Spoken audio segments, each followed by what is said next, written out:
पहाड़ी इलाका, ऊपर से मूसलाधार बरसात। रह रहकर बादल इतनी जोर से गरज रहे थे कि ऐसा लगता था आसमान ही धरती पर टूट पड़ेगा। पिछले कई दिनों से हो रही इस बरसात के कारण पहाड़ों में लोग अपने घरों में कैद हो गए थे। इतने खराब मौसम में एक 22 साल का नौजवान पहाड़ के खराब रास्तों और नदी को पार करते हुए एक पुराने खंडहर तक पहुंच गया था। खंडहर में पहुंचकर उसने एक दीवार के पास जाकर उसे छूकर कुछ पल कुछ याद किया और फिर पास की जमीन को खोदने लगा। कुछ ही देर में उस युवक का फावड़ा एक मजबूत बक्से जैसी चीज से टकराया और उसी के साथ अब वो और भी उत्साह के साथ खुदाई करने लगा। कुछ ही देर में युवक के सामने एक लोहे का बक्सा रखा हुआ था, जिसे देखकर उसके चेहरे के भाव बदलने लगे थे। युवक ने बक्से पर लगे ताले को फावड़े से तोड़कर जैसे ही उसे खोला, अचानक ही आसपास का माहौल बदलने लगा। जंगल में चारों ओर से जंगली जानवरों के रोने की डरावनी आवाजें सुनाई देने लगी। आसपास के माहौल से प्रभावित हुए बिना युवक ने आओ देखा ना ताओ बक्से के अंदर झांक कर देखा और उसी के साथ वह जोर जोर से हंसने लगा। बक्से के अंदर कच्ची मिट्टी के बने 3 पुतले दिखाई दे रहे थे, लेकिन जैसे ही उसने मूर्ति को ध्यान से देखा उसकी हंसी मानो गायब ही हो गई। उस मिट्टी के पुतले का चेहरा अपनी जगह से गायब दिखाई दे रहा था। नहीं, ये नहीं हो सकता। मैंने तो पुस्तक में यही पढ़ा था कि मूर्ति मुझे ठीक इसी जगह मिलेगी। फिर ये धोखा क्यों और कैसे हुआ? ऐसी बिना सर की मूर्ति का क्या मतलब हुआ? युवक ने अपने साथ लाई हुई किताब उठाई और बेचैन होकर जल्दी जल्दी पन्ने पलटकर कुछ ढूंढने की कोशिश करने लगा। तभी एक पन्ने पर जाकर उसकी नजर थम गई। अचानक बाहर से जोर से बिजली कड़की और उसी के साथ वह युवक जोर जोर से सर पटक कर रोने लगा। आज कॉलेज के पहले सेमेस्टर का आखिरी दिन था। सभी छात्र बहुत उत्साहित नजर आ रहे थे। क्या बोलते हो भाई लोग, कहीं की ट्रिप हो जाए? यार, हमारे यहाँ से बस 1.5-2 घंटे की दूरी पर एक बेर घनी ऊंची पहाड़ियाँ हैं। उधर चलते हैं, ट्रैकिंग करेंगे, जंगल में ही कैंप लगाएंगे, बहुत मजा आएगा। अरे बोलना रवि, इतना चुप क्यों है? अरोरा सर बता रहे थे तेरा गांव भी कहीं इधर ही है ना? हाँ यार, मैंने कब मना किया? पहाड़ तो घर है मेरा और मैं साथ में रहूंगा तो तुम्हें किसी गाइड की भी जरूरत नहीं पड़ेगी। तो बस फिर हो गया मामला सेट। इस संडे को हम सब रवि के साथ उसका गांव देखने चल रहे हैं। अरे मेरे गांव को देखकर तुम लोगों को कोई खास मजा नहीं आएगा। अगर तुम्हारा घूमने का मन ही है ना तो मैं तुम्हें एक ऐसी जगह दिखाऊंगा जो कोई गाइड तुम्हें दिखा नहीं पाएगा। सिर्फ इस पहाड़ी के कुछ लोकल लोग ही इन सब चीजों के बारे में जानते हैं। ऐसी भी कौन सी जगह है यार? ठीक से बताना, तूने तो एक्साइटमेंट बढ़ा दिया। बस इतना समझ लो, हमारे देश में जितनी भी रहस्यमय जगह है वो सब पहाड़ों पे ही है। पहाड़ों की ऊंची चट्टानों में आज भी ना जाने कितने गहरे राज दफन है। माउंट कैलाश हो या अमरनाथ, सब एक मिस्ट्री ही तो है। तो फिर ये तेरी वो मिस्टीरियस जगह देखने के लिए अब तो मैं भी बहुत एक्साइटेड हो गई हूँ। 3 दिन बाद शुक्रवार की शाम वो चारों दोस्त पहाड़ों की सैर पर निकल चुके थे। मनोज गाड़ी ड्राइव कर रहा था और बाकी सब हंसते गाते पीछे की सीट पर बैठे मस्ती कर रहे थे। ओके गाइस, तो ये वीकेंड मेरे पहाड़ों के नाम, इसलिए ट्रिप की शुरुआत मैं तुम्हें अपना एक पहाड़ी ड्रिंक पिलाकर करता हूँ। रवि ने एक गिलास में सारे दोस्तों को पीने के लिए कुछ दिया, जिसे पीकर उन्हें हल्का सनसनाहट सी महसूस होने लगी। डोंट टेल मी ये हार्ड ड्रिंक था ना? ई फील डिफरेंट। नॉट एक्चुअली, हमारे यहाँ गांव में देसी तरीके से बनाते हैं और शादी पार्टी जैसे मौके पर सब लोग टेस्ट करते हैं। और हाँ, ये अल्कोहल नहीं है, बस इसमें हल्का सा नशा होता है जो थोड़ी देर बाद गायब हो जाएगा। इंटरेस्टिंग। कुछ देर तक गाड़ी को पहाड़ों में दौड़ाने के बाद अचानक ही धीरज की सांस फूलने लगती है। प्लीज गाड़ी को इधर ही रोक दो, मुझे 2 मिनट के लिए नीचे उतारकर ताजी हवा चाहिए। ऐसा लग रहा है जैसे दम घुट रहा है। धीरज की बात सुनकर मनोज गाड़ी रोक देता है। धीरज गाड़ी में रखा अपना बैग उठाकर नीचे उतरता है और थोड़ा झाड़ी की तरफ जाने लगता है। अरे अकेले कहाँ जा रहा है? ठीक तो है ना तू? 1 मिनट, जरा हल्का होकर आया, तुम इधर रुको। कुछ मिनटों के बाद धीरज वापस गाड़ी तक लौट आया था। मनोज तू हट, गाड़ी मैं चलाता हूँ, अभी ठीक लग रहा है मुझे। धीरज ड्राइविंग सीट पर बैठकर गाड़ी को दौड़ाने लगता है और अचानक एक सुनसान जगह पर ले जाकर गाड़ी रोक देता है। धीरज, ये कौन से रास्ते ले आया है तू? और ये कहाँ लाकर गाड़ी रोकी है? ये सही जगह नहीं है, इधर से जल्दी गाड़ी आगे ले। अरे यार, मुझे क्या पता ये कौन सी जगह है और ये रास्ता कहाँ जाता है। गाड़ी अपने आप यहाँ आकर बंद हो गई है। और भाई, मुझे कौन सा पहाड़ के रास्ते मालूम है? मुझे ऐसा लगा जैसे कोई शक्ति मुझे इस ओर खींच रही है। स्टॉप इट यार, मजाक की कोई हद होती है। चारों ओर अंधेरा है, आसपास कोई नजर नहीं आ रहा। रवि ठीक बोल रहा है, ये जगह सेफ नहीं लगती। गाइज, इधर देखो, यहाँ पर कुछ है, कुछ खंडहर टाइप। अब इधर आ ही गए हैं तो चलो अंदर देखते हैं। नो वे, नहीं, इधर मत जाओ। मैंने कहा था ना कि मैं तुम लोगों को एक खास जगह दिखाने वाला हूँ। तो मैं तुम्हें जो जगह दिखाने वाला था ना, वो इसी जगह से रिलेटेड है। सोचा था ये कहानी सुनाकर तुम्हें थ्रिल फील कराऊंगा, लेकिन लगता है अब सच बता ही देना चाहिए। देखो, जैसे हम मानते हैं ना कि किसी जगह से शिवलिंग प्रकट हुआ था, वो उनका प्रकट स्थल हो गया, ऐसे ही ये जगह शैतान का प्रकट स्थल है। इसी जगह पर सालों पहले शैतान प्रकट हुआ था। आसपास के गांव के लोग इधर आना तो दूर, इसकी बात भी नहीं करते। और गांव के लोगों का तो इतना मानना है कि रातों रात आदिवासी इस गांव को खाली करके भाग गए थे। इसके पीछे भी जरूर इस शैतान का ही कोई ना कोई संबंध है। एक पूरा गांव रातों रात खाली होकर कहीं और चला गया था, और वो गांव भी मेरे गांव से कुछ ही दूरी पर ही है। मैं तुम लोगों को उधर ही ले जाने वाला था। दुनिया कहां से कहां पहुंच गई, लेकिन उस गांव के लोग आज भी अपने पुराने तरीकों पर ही टिके हुए हैं। ना बाहरी लोगों से कोई संबंध रखते हैं, ना ही उन्हें आज की कोई टेक्नोलॉजी और डेवलपमेंट से कोई मतलब है। और तो और उस कबीले के आसपास जाने से हमारे जैसे पहाड़ी लोग भी घबराते हैं। मुझे लगा था तुम सब शहर के लोग हो, ये कहानी सुनकर तुम्हें अच्छा लगेगा, लेकिन मैं नहीं जानता था यार, मेरे मन में आए हुए ख्याल हमें वाकई यहाँ तक ले आएंगे। अब तो मुझे लग रहा है वाकई ये जगह राक्षस के प्रभाव में है। मैंने सोचा और हम यहाँ पहुँच भी गए।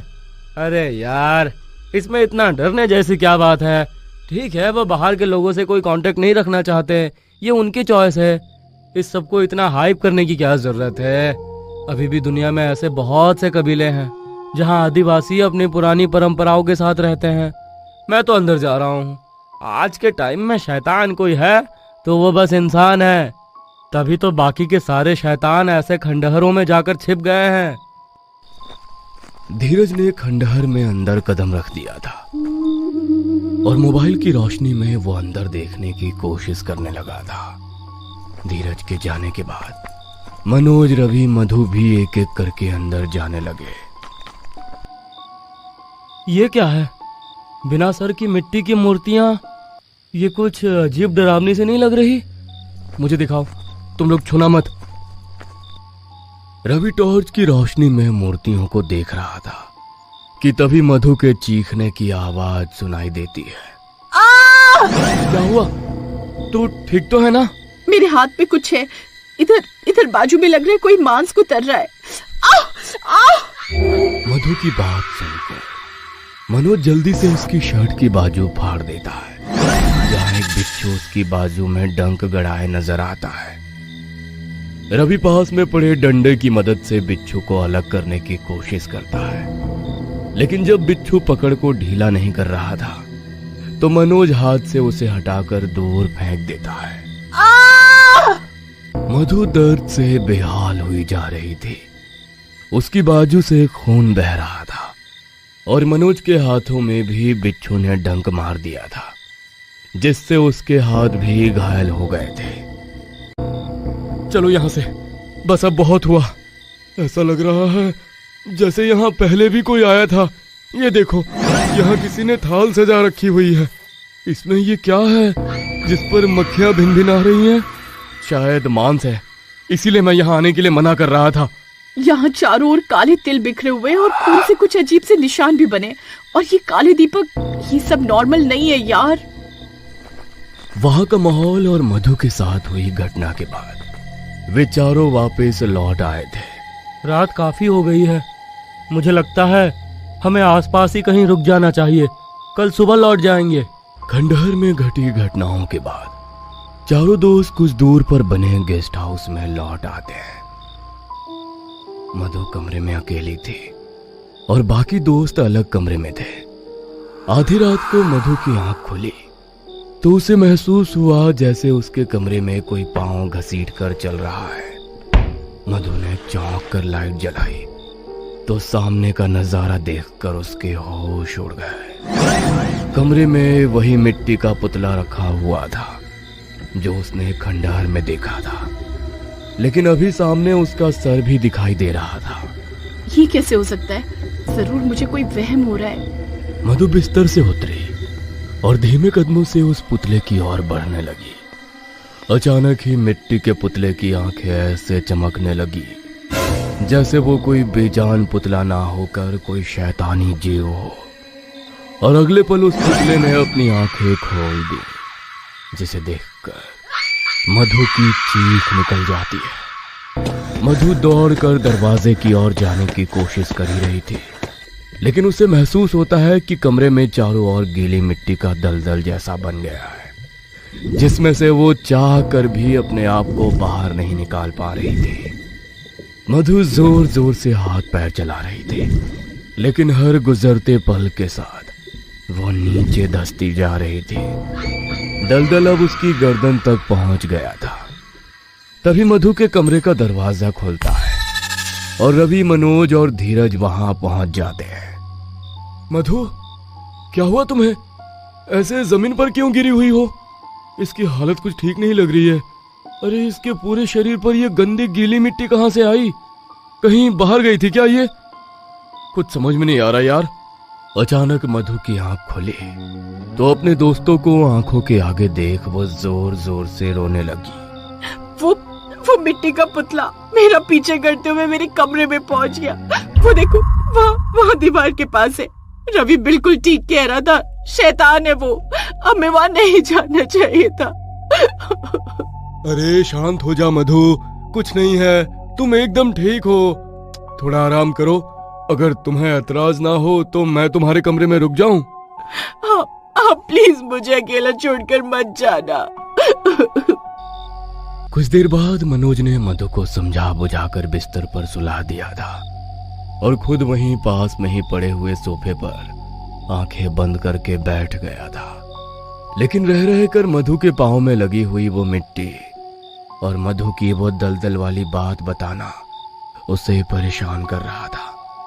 सोचते सोचते अचानक मनोज की भी आंख लग जाती है। कुछ देर बाद मनोज की आंख खुली तो सामने का नजारा देखकर उसने दांतों तले उंगली दबा ली।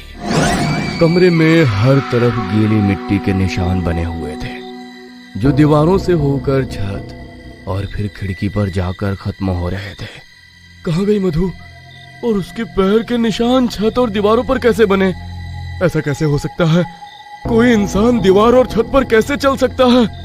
मनोज खिड़की के पास जाकर बाहर की ओर देखता है तो नीचे गार्डन में उसे कोई बैठा नजर आता है। नीचे गार्डन में किसी लड़की को जमीन में बैठे देख मनोज भागते हुए नीचे पहुंचता है और मधु के कंधे पर हाथ रख देता है। मधु मुड़कर मनोज की ओर देखती है। मधु का चेहरा बेहद खौफनाक नजर आ रहा था। पूरा चेहरा मिट्टी से सना था।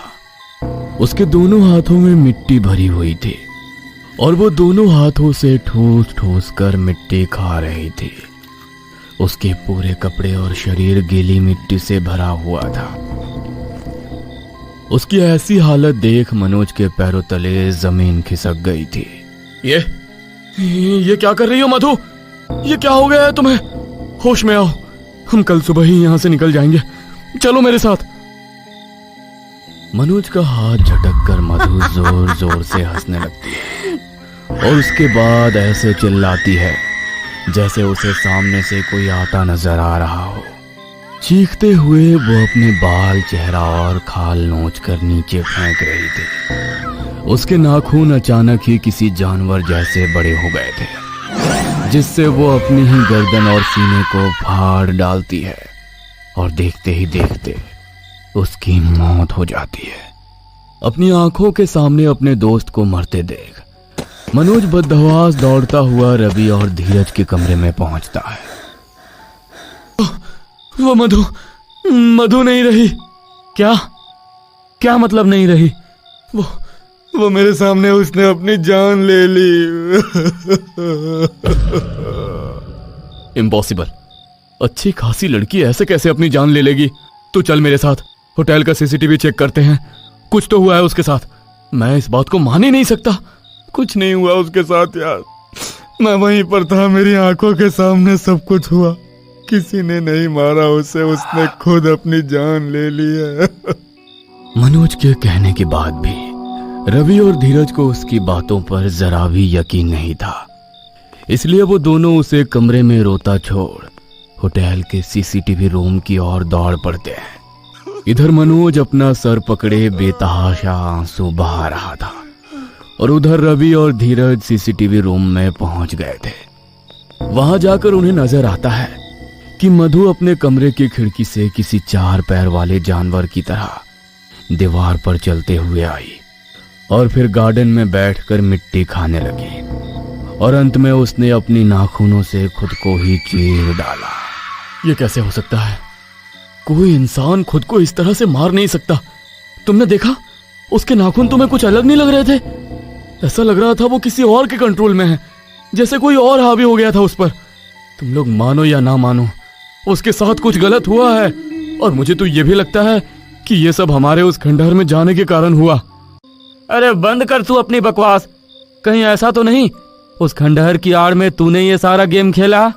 क्योंकि पिछले महीने तूने ही मधु को प्रपोज किया था, लेकिन मधु ने तेरी बजाय मनोज का प्रपोजल एक्सेप्ट कर लिया। कहीं तेरी जलन ने ही तो जान नहीं ले ली उसकी, और तू ही लेकर आया था ना हमें पहाड़ों में घुमाने। बकवास बंद कर। हाँ, मैंने प्रपोज किया था मधु को और मैं मानता हूं कि मैं उसे प्यार करता था और आज भी करता हूं, लेकिन जो प्यार करता है ना वो जान नहीं ले सकता।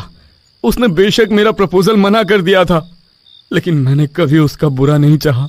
अरे मैं तो हमेशा यही चाहता था कि वो अपनी लाइफ में खुश रहे, आगे बढ़े, और इसीलिए मैंने उससे वादा भी किया था कि मेरे प्यार से हमारी दोस्ती पर कभी आंच नहीं आएगी। मैंने तो सुना है पहाड़ों में काले जादू के भी खूब किस्से होते हैं। आदिवासी गांव की कहानी सुनाकर तारीफ तो खूब बटोर ली तूने। ये नहीं बताया आदिवासी गांव में टोन टोटके भी होते हैं। तूने इसी काले जादू की मदद से जान ली है मधु की। आने दे पुलिस को, मैं सब बताऊंगा। धीरज, मधु की मौत का गहरा सदमा लगा है मुझे। कुछ भी बोले जा रहा है तू ऐसे कैसे ये सब कह सकता है? हे, तू ये नाटक बंद कर। अब मुझे सब समझ में आ रहा है। पहले तेरा इधर लाने का प्रोग्राम बनाना, फिर अपने टोने टोटके से मेरी तबीयत खराब करना। Oh yes yes yes yes yes, अभी याद आया। गाड़ी में बैठने से पहले तूने ही हम सबको वो पहाड़ी ड्रिंक के नाम पर कुछ पिलाया था ना। उसे पीने के कुछ देर बाद ही मेरी तबीयत बिगड़ने लगी थी। उसके बाद मुझे तो होश ही नहीं था। पता नहीं किस शक्ति के सम्मोहन में था मैं। कब मैंने गाड़ी ड्राइव करी और गाड़ी को ले जाकर उस खंडहर के सामने पहुंचा दिया, मुझे पता भी नहीं चला। तूने ये सब जानबूझकर मेरे हाथों करवाया ताकि कोई तुझ पर शक भी ना करे और तू चुपचाप पीछे बैठकर तमाशा देखता रहे। अभी भी समय है रवि, अपना सच कबूल कर ले, वरना मैं पुलिस के सामने सच बताने से पीछे नहीं हटने वाला। हमारे दोस्त की जान गई है, ये कोई छोटी बात नहीं है। अगर एक दोस्त को इंसाफ दिलाने के लिए मुझे अपने दूसरे दोस्त की कुर्बानी देनी पड़ी ना, तो मैं पीछे नहीं हटूंगा। पागल मत बन। मधु सिर्फ मेरी दोस्त नहीं थी, तू बहुत अच्छी तरह जानता है। मेरे लिए दोस्त से कहीं बढ़कर थी, और उसकी मौत का जितना दुख मुझे है ना, उतना तुम में से किसी को नहीं हो सकता। तू कब से जानता है मधु को? 1 साल से ना। स्कूल की फ्रेंड है वो मेरी। 10 सालों से जानते हैं हम दोनों एक दूसरे को। मधु मेरे लिए क्या थी तू इस जन्म में कभी समझ नहीं पाएगा, इसलिए मुझसे उलझने की कोशिश मत कर। इधर धीरज और रवि हाथापाई पर उतर आए थे और उधर कमरे में मनोज किसी और ही हालत में था। अचानक ही रवि को मनोज के चीखने की आवाज सुनाई देती है, जिसे सुनकर वो दोनों दौड़ते हुए कमरे में पहुंचते हैं। कमरे का दरवाजा खुला हुआ था और अंदर का दृश्य रोंगटे खड़े कर देने वाला था। सामने मनोज जमीन पर पड़ा था। उसकी आंखें बाहर को निकली हुई थी और शरीर पूरी तरह कीचड़ में लिपटा था। उसका मुंह फटा हुआ था और उसमें ढेरों मिट्टी ठूसी हुई थी, जैसे किसी ने जबरन उसके मुंह में भरी हो। दोस्त की ऐसी हालत देख रवि एक पल को खुद को संभाल नहीं पाता और पछाड़ खाकर जमीन पर गिर पड़ता है। अभी भी तू यही बोलेगा ना कि मैंने इसको मार दिया? अरे मैं तो तेरे साथ था। मुझे तो पता भी नहीं कि कमरे में क्या हुआ और क्यों हुआ। पता नहीं किसकी काली नजर लग गई मेरे दोस्तों को। किस मनहूस पल में मैंने इस ट्रिप पर आने का सोचा था। ना जाने क्यों खंडहर के सामने रुकते ही मेरे मन में अजीब सी बेचैनी होने लगी थी। शायद भगवान मुझे चेतावनी दे रहे थे कि हमें उस समय वहां नहीं होना चाहिए। लेकिन तुझे ही बहुत शौक चढ़ा था ना खंडहर में शैतान ढूंढने के लिए। देख लिया ना तूने शैतान। अब समझ में आया कि गांव वाले जो कहानी सुनाते थे वो झूठ नहीं थी, और शायद यही कारण था कि वो गांव खाली करके बरसों पहले चले गए थे। रवि गहरे दुख में था। तभी धीरज दौड़कर अपने कमरे में जाता है और जोर जोर से हंसने लगता है। बाबा, आप मुझे छोड़कर नहीं जा सकते बाबा। आपके सिवा मेरा कोई भी नहीं है। मैंने तुझसे एक बहुत बड़ी बात छिपाई है बेटा। बरसों पहले मैं तुझे हमारे परिवार, अपने लोगों से दूर ले आया था। हमारा शहर से कोई संबंध नहीं। हम पहाड़ की गरुड़ प्रजाति के लोग हैं। हमारे गांव के लोग आदिवासी जीवन बिताते हैं। एक बार शहर से कुछ लोगों से मैंने बात की तो मुझे पता चला दुनिया हमारे गांव से बहुत आगे बढ़ चुकी है। मैं तुझे जीवन में सब कुछ देना चाहता था, इसलिए मैं तुझे लेकर गांव छोड़कर भाग आया। मुझे लगता था कि हमारे गांव के लोग बेवकूफ हैं, जो आज 200 साल बाद भी शैतान से डरकर ऐसी जानवरों जैसी जिंदगी जी रहे हैं। लेकिन वो सब झूठ नहीं था। अपना गांव छोड़कर शहर आने के बाद शैतान का श्राप मानो मेरा पीछा करने लगा। पहले मेरी पत्नी यानी कि तेरी माँ की मौत हो गई। उसके बाद मेरी बेटी, उसे भी मैं बचा नहीं सका। और अंत में अब ये बीमारी मुझे भी हर पल अंदर से खोखला कर रही है। बेटा, अब तेरे पास बस 2 रास्ते बचे हैं। या तो वापस अपने कबीले में लौट जा, या फिर शैतान को वो दे दे जो इसे चाहिए। लेकिन उससे उलझना कोई सही बात नहीं। तू अपनी जान बचा बेटा और वापस लौट जा। बाबा, मैं किसी कबीले में वापस नहीं जाने वाला। मैं आपके साथ इसी घर में रहूंगा। आप चाहते थे ना मैं पढ़ लिख कर बड़ा आदमी बनूं, अच्छे कॉलेज में पढूं, आपका नाम रोशन करूं। फिर क्यों मुझे जंगली लोगों के बीच में भेज रहे हैं आप? और कोई रास्ता नहीं है। वादा कर, मेरे जाने के बाद मेरे साथ मेरे बक्से को भी जला देगा तू, और अपनी रक्षा के लिए लौट जाएगा। धीरज को सारी सच्चाई बताने के बाद अगले कुछ ही दिनों में धीरज के पापा की मौत हो गई थी। बाबा के जाने के बाद धीरज बहुत अकेला हो गया था। जैसा कि उसके बाबा ने बताया था कि राक्षस का ये श्राप अब बाबा के बाद उसके पीछे आने वाला था। और शायद बाबा की बातों से धीरज को इतना तो समझ में आ ही गया था कि बाबा के बक्से में कुछ तो ऐसा जरूर है जो वो नहीं चाहते थे कि धीरज उसे देखे। धीरज अब सब कुछ जानना चाहता था। उसी रात उसने पिता का संदूक खोला तो सामने एक किताब दिखाई दी। उस किताब में शैतान को तृप्त करने की विधि लिखी हुई थी। बस इतनी सी बात?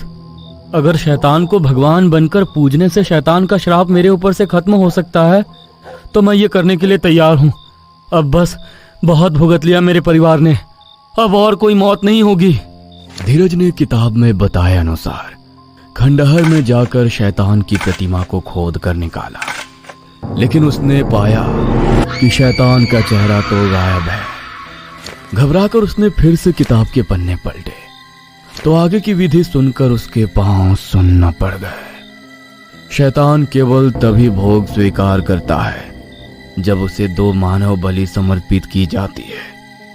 उसके लिए पहले शैतान का आवाहन करना होता है और उसे बलि के लिए आमंत्रित किया जाता है। धीरज के पास कोई और चारा नहीं बचा था।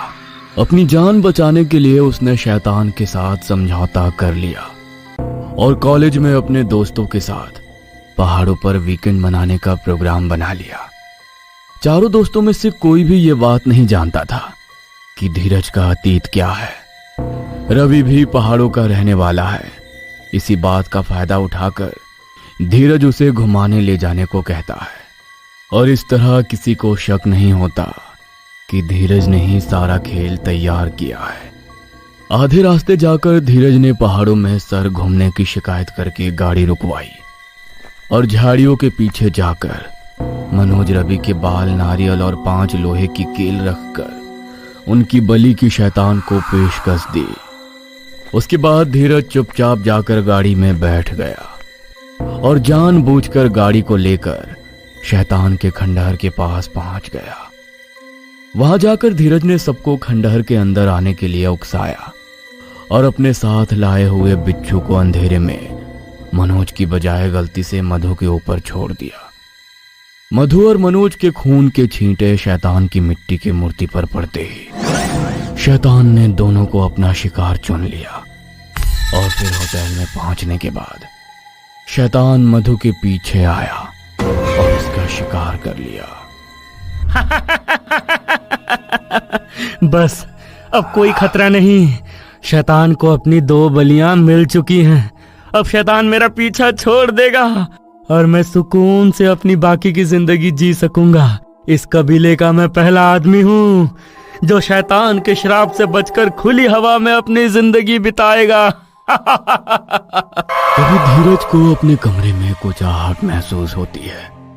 वो पलटकर देखता है तो उसे अपने कमरे में वही मिट्टी की शैतानी मूर्ति दिखाई देती है जो अब खून से लथपथ हो चुकी थी। तुम क्यों आए हो यहाँ? क्या चाहते हो मुझसे? मैंने तुम्हारी 2 बलियां दे दी ना, अब मैं आजाद हूँ। धीरज की बात सुनकर शैतान की डरावनी आवाज उस कमरे में गूंज उठती है। अपनी कलाई की ओर देख, इस जख्म से कुछ याद आया। धीरज को अचानक याद आया कि खंडहर के अंदर जाते समय एक कांटे वाली झाड़ी में उसका हाथ रगड़ गया था और शायद कुछ बूंद खून की वहां गिरी भी होंगी। मेरे भोग की थाल में तेरा खून भी शामिल था। अब जब तक तेरा खून मेरे मुंह नहीं लगेगा मुझे चैन नहीं मिलेगा। धीरज पूरी ताकत से भागने की कोशिश करता है लेकिन शायद उसकी नियति लिखी जा चुकी थी। एकाएक उसे अपने चारों ओर दलदल नजर आने लगता है और उसी दलदल में दम घुट जाने से उसकी मौत हो जाती है। रवि के दोस्तों की मौत एक ऐसी पहेली थी जिसने उसे गहरा सदमा दिया था, लेकिन शायद नियति ने जो धीरज के साथ किया